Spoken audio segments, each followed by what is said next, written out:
रावण सीता माता का अपहरण करने के बाद उनको लंका ले जाता है। राम जब समुद्र तट पर पहुंचते हैं तो वो 3 दिन कठोर पूजा करते हैं समुद्र देव की, पर समुद्र देव की तरफ से कोई भी जवाब नहीं आता है। श्री राम बहुत ज्यादा क्रोधित हो जाते हैं और बोलते हैं कि अब मैं इस समुद्र को सुखा दूंगा, और वो एक दिव्यास्त्र को निमंत्रण देते हैं। दिव्यास्त्र को देख समुद्र देव डर जाते हैं और राम जी के सामने आ जाते हैं। समुद्र देव राम जी से माफी मांगते हैं और बोलते हैं कि वे समुद्र पर दिव्यास्त्र को ना छोड़े। समुद्र देव श्री राम जी को कुछ टेक्निक्स बताते हैं जिनकी मदद से वो समुद्र को पार कर सके, पर श्री राम बोलते हैं कि अब दिव्यास्त्र को निमंत्रण दिया जा चुका है, अब ये ऐसे ही वेस्ट नहीं जा सकता। समुद्र देव श्री राम से गुजारिश करते हैं और बोलते हैं कि उत्तर की तरफ कुछ राक्षस रहते हैं जो इंसानों को काफी परेशान करते हैं। श्री राम इस दिव्यास्त्र को उत्तर की दिशा में एक जगह पर छोड़ देते हैं और आज हम उस जगह को थार डेजर्ट के नाम से जानते हैं। बताया जाता है कि पहले थार डेजर्ट एक समुद्र था और वहाँ पर आज मछलियों के स्केलेटन के प्रूफ मिलते हैं और वहाँ पर रेडिएशन के भी प्रूफ मिलते हैं, बल्कि रेडिएशन की नहीं, न्यूक्लियर रेडिएशन के, जिससे पता चलता है कि यहाँ पर कभी ना कभी कोई न्यूक्लियर मिसाइल आकर गिरी थी, या बोला जाए तो एक दिव्यास्त्र।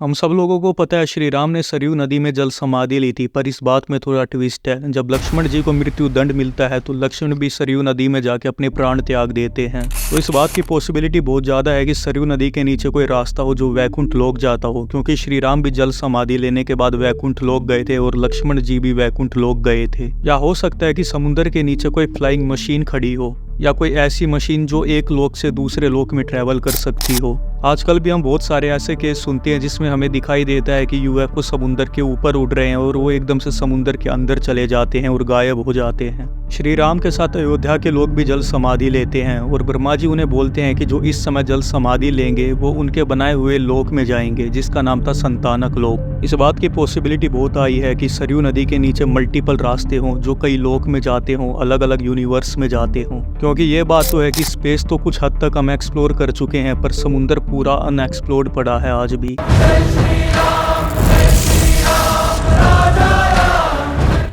दोस्तों, बहुत लोग श्री राम को बुरा भला बोलते हैं क्योंकि उन्होंने सीता माता को अग्नि परीक्षा देने के लिए बोला था और उनकी पवित्रता का प्रमाण मांगा था, पर कहानी कुछ और ही थी। स्वर्ण मृग के आने से पहले मुझे पता चल गया था कि रावण सीता का हरण करने वाला है, और जब एक दिन तुम लकड़ी लेने वन में गए, सीता अग्निदेव की सुरक्षा में चली गई और हमारी सहायता के लिए देवी का प्रतिबिंब छाया सीता के रूप में रह गया। तुम नहीं जानते, यदि सचमुच की सीता को रावण हाथ लगाता तो उस परम सती के तेज से उसके हाथ जल जाते। जैसा आप लोगों ने इस क्लिप में देखा, जो सीता माता थी वो अग्निदेव की सुरक्षा में चली गई थी, और जो सीता माता हमें दिखाई देती है वो सीता माता की परछाई होती है। पर यहाँ पर एक और ट्विस्ट है दोस्तों, क्या इस बात की पॉसिबिलिटी है कि वो सीता माता का होलोग्राम हो? हम जानते हैं कि उस टाइम की टेक्नोलॉजी बहुत ज़्यादा एडवांस होती थी, तो इस बात की भी प्रोबेबिलिटी बहुत आई है कि वो सीता माता का होलोग्राम हो, और वो होलोग्राम इतना रियल दिखता हो कि जैसे सीता माता ही सामने खड़ी हो। अगर हम रामायण के इतिहास को साइंस से कंपेयर करें साइड बाय साइड, तो हमें ये इतिहास डिकोड करना बहुत ज़्यादा आसान हो जाएगा। जो भी इसमें यूज हुआ वो चमत्कार नहीं था, बल्कि वो साइंस ही थी जो आज हम लोगों को पता चल रहा है। अगर कुछ टाइम पहले होलोग्राम की डिस्कवरी नहीं हुई होती तो आज भी हम लोग समझते कि वो एक परछाई थी, पर आज जब होलोग्राम की डिस्कवरी हो चुकी है तो हम ये बोल सकते हैं या आइडिया लगा सकते हैं कि वो परछाई नहीं थी बल्कि होलोग्राम ही था।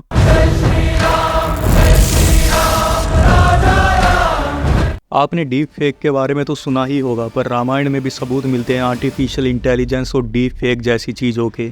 जब भगवान लक्ष्मण शूर्पणखा का नाक काट देते हैं तो वो खर और दूषण के पास जाती है जो उनके भाई होते हैं। खर और दूषण 2 राक्षस थे जो बहुत ज्यादा ताकतवर थे। खर ने काफी बार इंद्रदेव को हराया था और खर ऋषि मुनि को मारकर खाता था। बताया जाता है कि खर रावण से भी ज्यादा ताकतवर था और खर के नाम से देवता भी कांपते थे। खर और दूषण अपनी बहन शूर्पणखा का बदला लेने के लिए राम और लक्ष्मण पर हमला करने चले जाते हैं। खर और दूषण अकेले नहीं होते, उनके साथ उनके 14,000 सैनिक और होते हैं। तो श्री राम लक्ष्मण को बोलते हैं कि वो सीता माता की रक्षा करे और वो अकेले ही खर दूषण के साथ युद्ध करने चले जाते हैं। राम एक ऐसे दिव्यास्त्र का प्रयोग करते हैं जिससे एक इल्यूजन क्रिएट हो जाता है। जो खर के सैनिक होते हैं उनको एक दूसरे में ही भगवान राम दिखने लग जाते हैं और वो उसी चक्कर में एक दूसरे को मारने लग जाते हैं और सोचते हैं उन्होंने भगवान राम को मार दिया है और ऐसे ही करके 14,000 सैनिक खर के खत्म हो जाते हैं। इस बात से हमको सबूत मिलते हैं कि ये दिव्यास्त्र कितने ज्यादा एडवांस होते थे कि इन्होंने एक इल्यूजन क्रिएट कर दिया कि खर के जो सैनिक थे उनको एक दूसरे में श्री राम दिखने लग गए।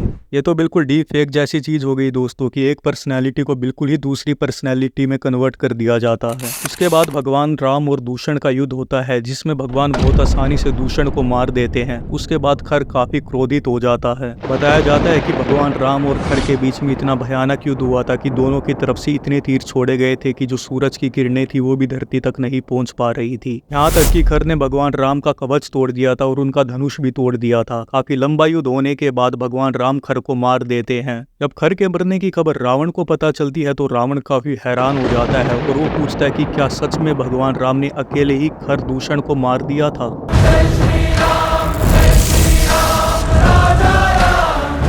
आज का आखिरी और सबसे ज्यादा कंट्रोवर्शियल टॉपिक जिसको लेकर सबसे ज्यादा भगवान राम को क्रिटिसाइज करा जाता है। आजकल एक ट्रेंड चला हुआ है दोस्तों कि लोग बोलते हैं कि भगवान राम थे वो भी तो मांस खाते थे, वो भी तो हिरणों को मारकर खाते थे। मैं एक बात क्लियर कर दूं दोस्तों कि ये वही लोग हैं जो आज के समय में मांस खाते हैं और ये भगवान राम के ओड में छुप के खुद को डिफेंड करते हैं और बोलते हैं कि जो तुम्हारे भगवान राम थे वो भी तो मांस खाते थे। ये अपने आप को एक झूठी सेटिस्फैक्शन देते हैं कि तुम्हारे भगवान राम थे वो भी मांस खाते थे तो हम लोग भी तो मांस खा सकते हैं। सारी उम्र मैं जो कर जा बड़े आ रहा।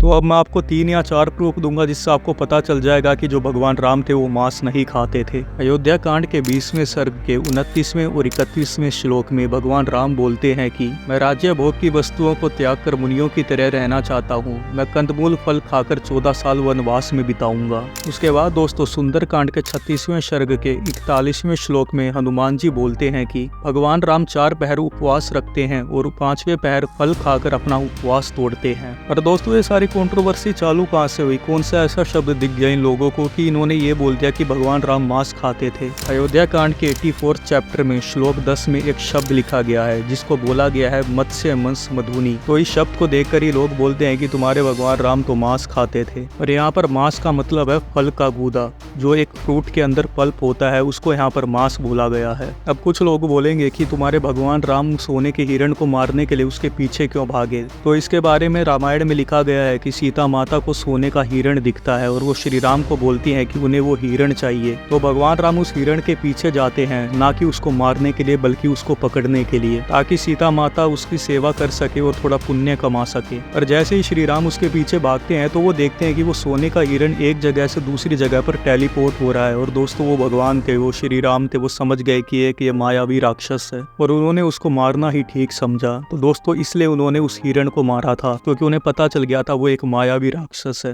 तो ये कुछ रोचक तथ्य थे श्री राम के बारे में। तो दोस्तों मिलते हैं आपसे अगली वीडियो में एंड हैप्पी रामनवमी। आसमान तक शोर मचाए विजय धनुष टंकार, सारे तीर करण के सीधा गिरते सागर पार।